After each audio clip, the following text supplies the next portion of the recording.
पत्रकार भाइयों को नमस्कार। मैं राजा सिंह।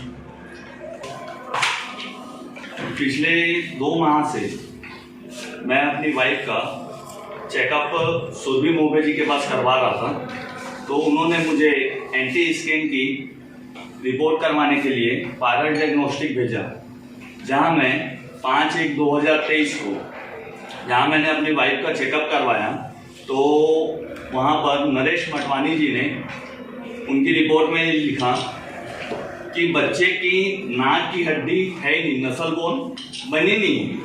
और दूसरी चीज़ उनके में एक नेगेटिव और थी कि जो बच्चे और माँ की नाड़ी होती है वेसल, ठीक है, ये 2 बनी है और 1 नहीं बनी है, तो आप बच्चे का अबॉर्शन करवा दीजिए।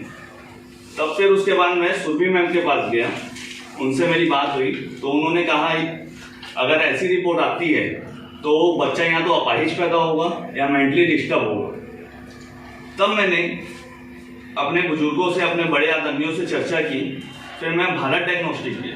भारत डायग्नोस्टिक की रिपोर्ट में इसमें सामने शो कर रहा है नसल bone present 2.3 mm, 3 whistle code is seen. जो भारत डायग्नोस्टिक के में 2 शो कर रही है, यहाँ पूरी 3 की 3 शो कर रही है। मैडम से मैंने चर्चा की तो मैम ने कहा कि बच्चा एकदम सुरक्षित है। फिर मैं डॉक्टर सुरभि मोबे मैम के पास गया, उनसे मैंने दोनों रिपोर्टों को दिखाया, तो doctor Surabhi ma'am Bharat diagnostic की रिपोर्ट को ही मानने तैयार थी, दूसरे को नहीं मान रही। उनका कहना था कि इसके लिए आप पहले रीचेकिंग के लिए एक बार रायपुर जाके फिर से सीटी स्कैन, एंटी स्कैन करवाएं पटेल मैम के पास। तो मैंने कहा मैम मैं अपने हिसाब से अब जहाँ भी चेकअप कराना होगा वहाँ करवाऊंगा। फिर मैं राजनांदगांव डायग्नोस्टिक सेंटर गया 7 तारीख को, वहाँ पर मैंने एंटी स्कैन कराया। एंटी स्कैन की रिपोर्ट इसमें भी टोटल नॉर्मल आई, नसल बोन इसमें बनी है और तीनों नाड़ियाँ जो कि भारत डायग्नोस्टिक की रिपोर्ट में नहीं बनी थी, वो तीनों इसमें शो कर रही है। उसके बाद मैं एक अदर डॉक्टर के पास में दुर्ग गया। दुर्ग में मैंने अपनी वाइफ का पूरा चेकअप करवाया। मेरी वाइफ टोटल नॉर्मल, ना कि बेड रेस्ट में है, ना कोई एक्स्ट्रा ऐसी कोई मेडिसिन ले रही है जिससे उसको तकलीफ हो। इसकी शिकायत की है, कितने तारीख को शिकायत की? मैंने कल इसकी शिकायत की है और आप सभी आदरणीय बड़े भाइयों के पास में इसलिए मैंने प्रेस कॉन्फ्रेंस की कि आज जो लूटपाट का कारोबार चल रहा है, जैसे डॉक्टर जहां बोल दें कि फलाने डायग्नोस्टिक सेंटर में जाके ही आपको चेकअप करवाना है, ठीक है, और आपको वही करवाना पड़ेगा, और ये सब रिपोर्ट जो पॉजिटिव आई है इसकी उनके सामने कोई वैल्यू नहीं। अगर कोई डॉक्टर बोल दिया आपको आरडीसी में जाना है तो आपको आरडीसी में ही जाना पड़ेगा। सर मेरे पास पैसे थे तो मैं 3 चेकअप करवा लिए, लेकिन जिसके पास पैसे ना हो वो 1 चेकअप भी नहीं करवा पाता। नहीं है, दोनों में से कोई ना कोई तो गलत है। ये तो नोज जो भारत डायग्नोस्टिक में क्या होता है कि जैसे मैंने उनको बताया सर मेरा पहला बच्चा है, तो क्या मैं कैमरे में सीन कर सकता हूँ? तो बोले ठीक है, लास्ट में हम आपको बुला के सीन करवाएंगे।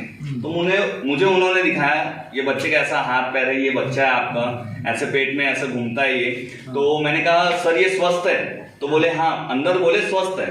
और जैसे ही मैं रूम से उनके केबिन से बाहर निकला तो वो मेरे को एक पर्सनली रूम में ले जाके उन्होंने मेरे को वहीं पर पूरी रिपोर्ट आने से पहले ही उन्होंने हर चीज बता दिया कि आपके बच्चे का नाक नहीं बना है, नाड़ी नहीं बनी है।